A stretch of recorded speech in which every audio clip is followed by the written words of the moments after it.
Kabeneran aya nu ngabejaan di tutugan Gunung Parahu aya hiji awewe tukang tenung sakti anu ngaranna katelah Nini Jahil.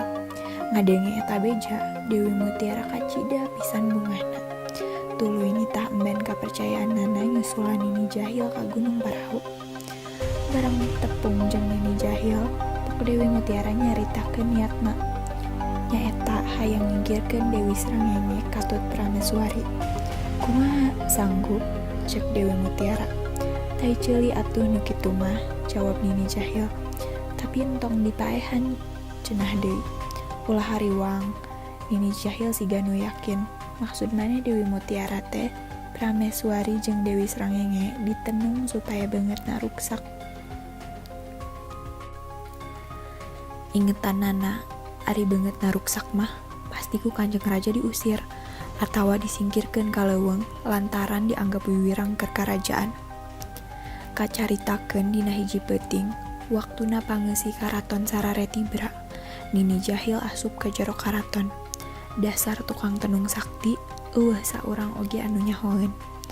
Para pongawan nu ngajaraga, kabeh sararena kawas bangke. Gara-gara elmu sirep Nini Jahil, sup manehna rencepan. Asup ka pangkuleman Prameswari, terus ngaluarkeun elmu tenungna.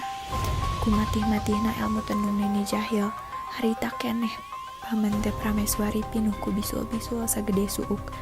Teu kaop katoel meuesan, langsung kaluar getih campur nanah, bauna kaambe hanyir.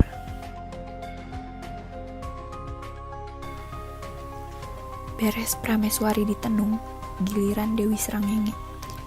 Ieu oge sami, sakedet netra pisan.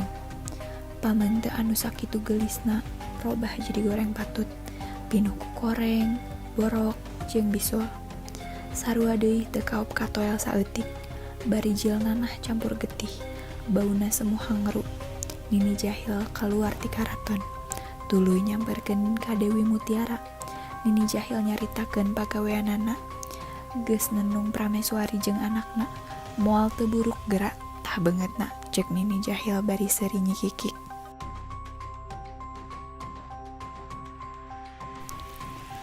Hatur nuhun sadayana anu tos ngadangukeun carita Nyi Roro Kidul ieu. Ayeuna waktosna abdi pamit undur diri. Tong ka mana-mana, stay tune wae di 105 FM Imah Podcast Bandung.